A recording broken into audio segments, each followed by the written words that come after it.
Do you ever get stuck when working on a creative project and you are unsure whether the right path is to push through, so to use discipline, or whether to take a break?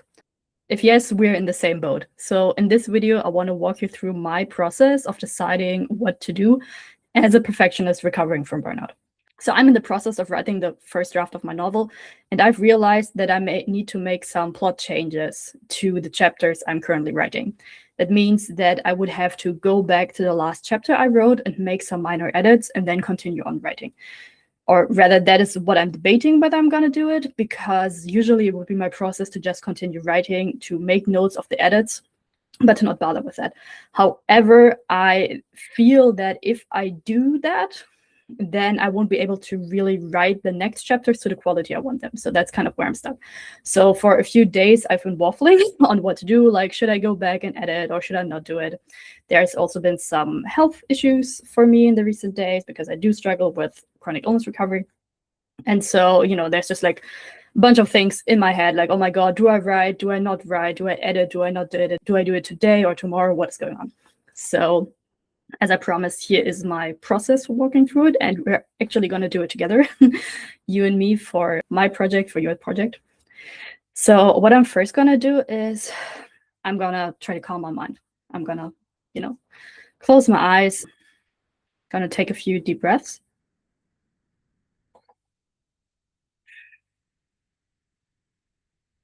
And you're supposed to do this with me. Trust me, it's important, especially if you're thinking, this is dumb, I don't have time for this. Trust me. If you're thinking, this is stupid and I don't have time for this, then you're the person who needs this most. So we're going to close our eyes. We're going to take in a deep breath, like maybe count to 4, and then we're going to exhale and count to 8, and we're going to do that 3 times.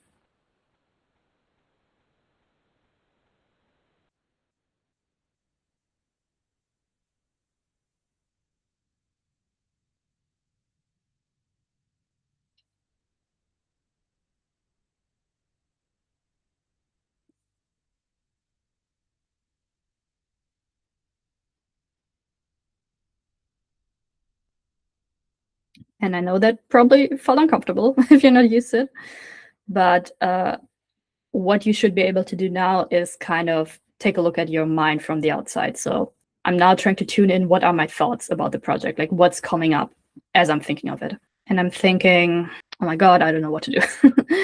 But what's deeper? Like, I'm not sure whether editing is the right move or whether it is the right move to continue writing. Because I'm afraid that if I edit, I will lose momentum and that I'll fall behind on my word count goals. So that's already an answer, right? Like, I'm kind of so married to this goal of I want to have a specific word count by the end of the month that I'm willing to compromise my creative process. Right? I know that even if I continue writing, it might not be as good, but I'm willing to sacrifice that just so I have a specific number on the screen. Okay, that's good, valuable information.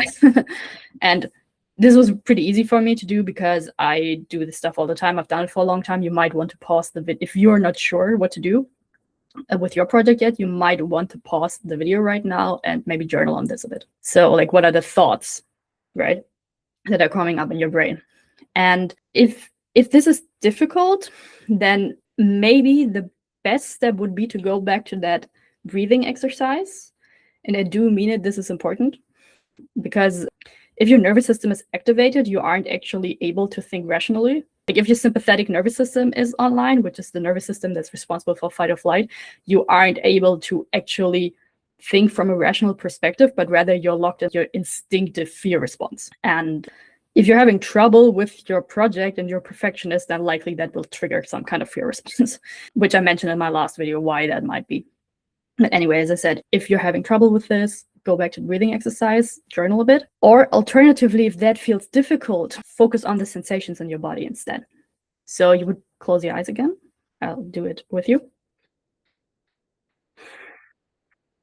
And I'm thinking, okay, so if I imagine myself editing this this last chapter, what sensations are in my body about it? And this might take a while, especially if you're not used to tuning into your body. It can feel scary at first, but you have to remember that emotions are just sensations in the body. Like, they cannot actually hurt you. They cannot do you physical harm. So tuning into them, if only for a few seconds, gives you very valuable information about your state of mind. So we're gonna do that now. Close your eyes, do the breathing exercise if you want to ground yourself. What are the sensations in your body? Thinking about your project, or thinking about what you think the next step should be.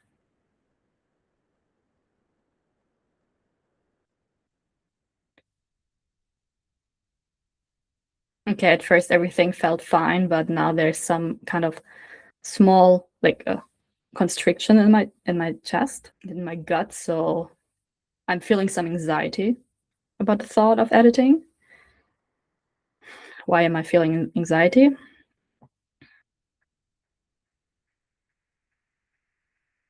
Okay, I'm a bit scared, like some kind of, I don't know, feeling almost a bit ashamed or something.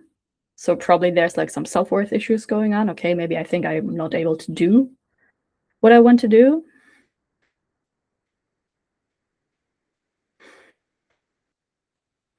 Like maybe there's some kind of issue going on. I think I got it. I think the deeper layer is, so beneath the, okay, I'm not sure whether I'm gonna edit or write on or blah, blah, blah.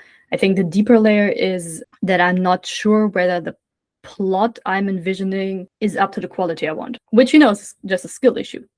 That's like, if that is the case, then personally, I think the best part for me would be to figure it out by writing it, because as I'm writing it, I will be able to find out whether the plot actually has structure, right? Whether there are plot holes or not.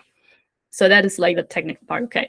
Now you might be thinking, okay, so the answer is, that I should just continue on writing. But it's a bit deeper than that, because I've said I do struggle with some health issues, and the last days have been tough. And it would be my instinct to say, okay, now just push through. I know that it's like it's obviously just some resistance going on. But that's again where the body scan comes in, like, how am I feeling in my body? Not just on an emotional level, but how, like, am I tired?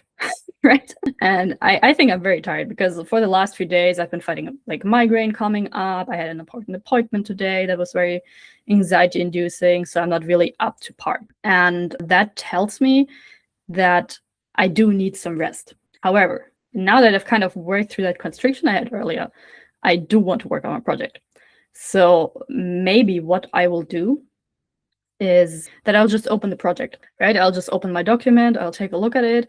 If I feel like editing or writing, I will do it. If I do not feel like it, it's okay, I'll close it. I won't shame myself. And neither should you, like whatever comes up during this exercise. And I know it's not like a traditional YouTube video necessarily, but like so much of a creative process can be just up in our head. And I think that's where a lot of creative blockages come from, because we're trying to treat creativity as like just an intellectual exercise you can plan and you can execute. Like a math equation.